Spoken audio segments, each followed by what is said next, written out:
Where'd you go? Thank you, Jody. Thank you so much, and thank you to PFLAG. I am so incredibly honored to be with you today as we celebrate our nation's progress. We recognize our work ahead and recommit to our cause. True equality for all Americans, regardless of who they are and who they love. Like you, this is a cause that is incredibly personal to me and my family.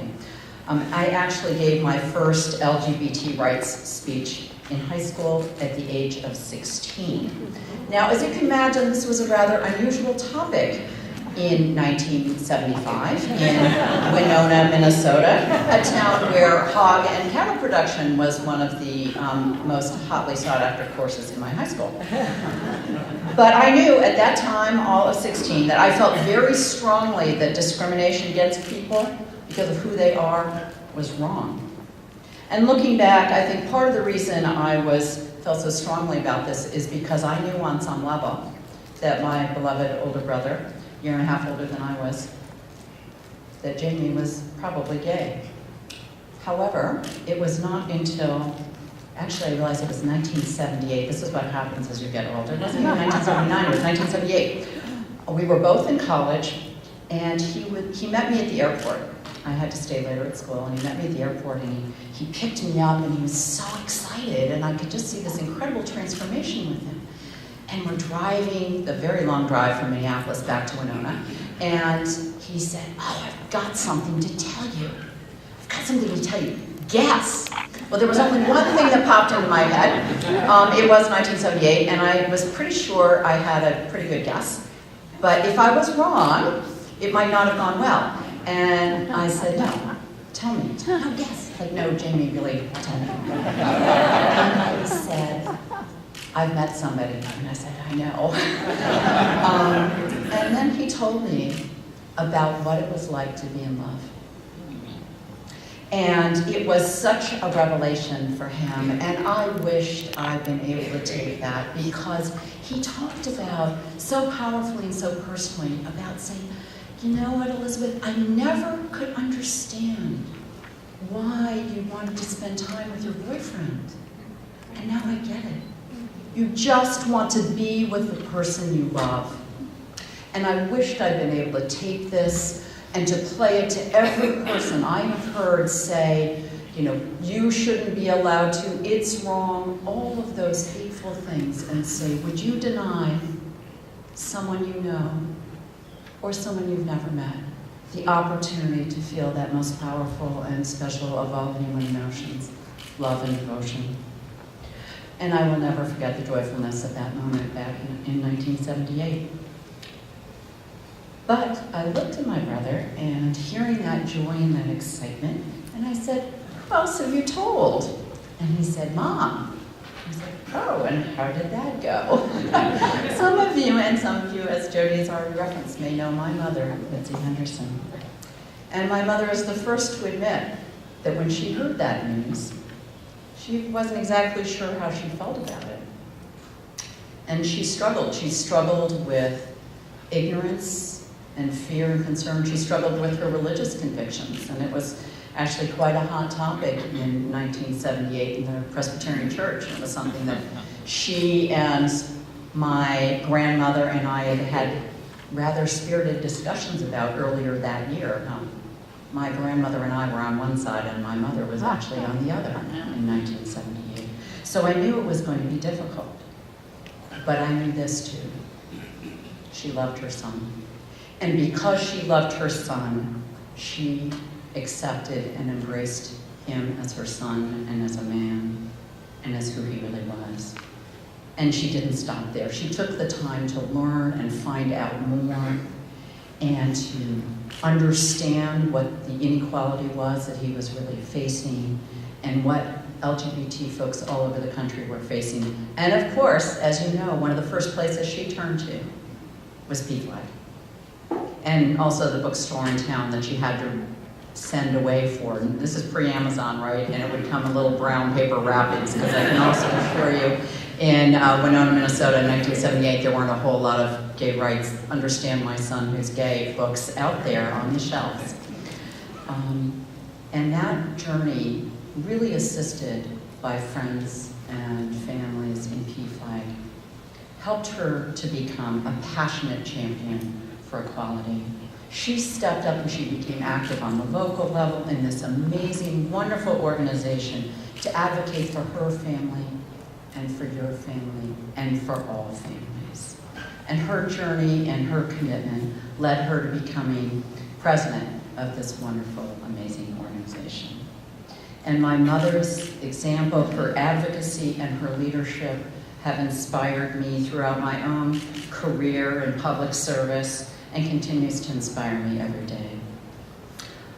My own improbable path from Supreme Court lawyer working on AIDS policies in the 1980s to PTA mom with 3 kids in the 1990s and 2000s to local town council and to state representative and this past year to the US Congress. I've worked hard every day to model and to support love and respect for every person all over this country and around the world. And I was thrilled as a state representative to have the opportunity to proudly cast my vote for full marriage equality in the state of Connecticut. The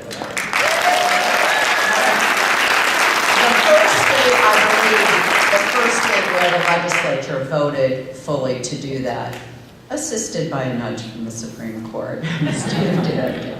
But nevertheless, it was one of my proudest moments in the legislature. And earlier this year, I was incredibly honored as a brand new member of Congress to join my colleagues in signing on to our amicus brief, urging the Supreme Court to overturn DOMA and end the shame of that decision. Now, when I was asked to sign on to the brief, I asked one of the attorneys who had helped draft the brief, said, what sources did you use? She was a little curious why I kept asking so many questions. She didn't know I'd been a Supreme Court lawyer, so I wanted to know what she was doing. And she told me in the course of her research, she had gone back and reviewed all of the transcripts from the congressional hearings on DOMA. And she said she was particularly struck by this testimony of a woman who was the president of PFLAG when DOMA was being debated in the Senate in 1996. And I said, well, do you remember the name of the witness? And she said, I do. And I said, was it Mitzi Henderson? And she looked startled. She said, why, yes, it was. And I smiled and I said, that's my mom.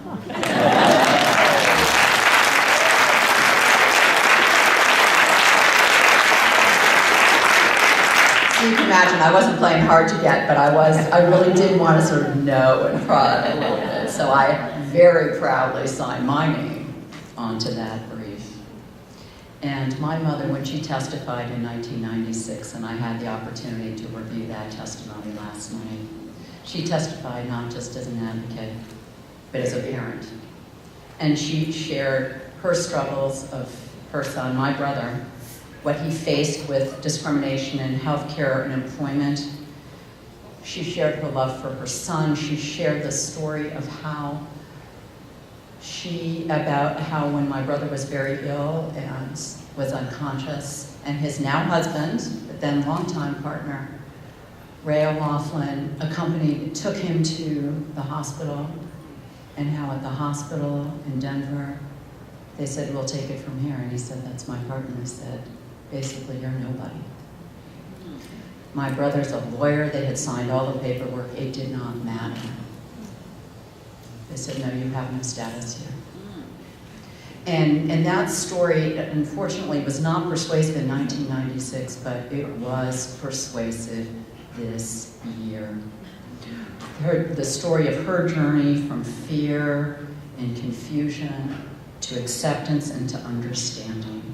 And as she spoke about our nation's own experience, she was saying all across, this is her quote, all across this country, we as Americans are on a journey of understanding. In the almost 2 decades since my mother testified before Congress, we have come a long way in that journey. And like all of you, I was overjoyed in June of this year when the court made the historic decision to end DOMA and to correct this moral and constitutional injustice in this country. And on that day, I felt particularly proud to be Mitzi Henderson's daughter and Jamie Henderson's sister and Ray O'Loughlin's sister-in-law. I'm proud of the contribution that she and so many advocates like her and like you have made to our country's progress towards true and full equality for everyone. Progress is not simply the result of politics, and as we've seen this last year, politics is often in arrears of where the country actually is. Progress is also a result of something far, far more powerful. It's a result of love. And I know that we still have much work to do for true equality, but I know that despite the challenges ahead, we will succeed. Because we advocate for a reason far more powerful than politics. We advocate for love the people we love, and for love for the people they love. We are here because we love our siblings, our children, our parents, and our friends, and because we love our sons and daughters.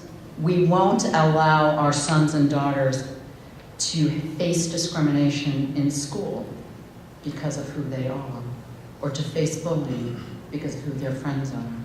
Because we love our sisters and brothers, we won't allow them to face discrimination at work, and we will work to get done. And end to discrimination with ENDA. Because we love our families and our friends, we will make sure that they have the same rights and benefits as every American.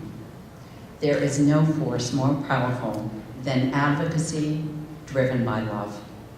And the successes of this year, including just this week, New Jersey becoming the 14th state to legalize same-sex marriage.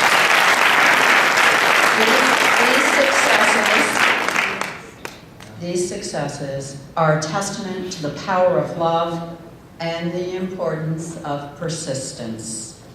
Your love and your persistence. Your advocacy has helped to take this country forward, to take us so far towards advancing that understanding that my mother spoke about in front of a recalcitrant Senate in 1996.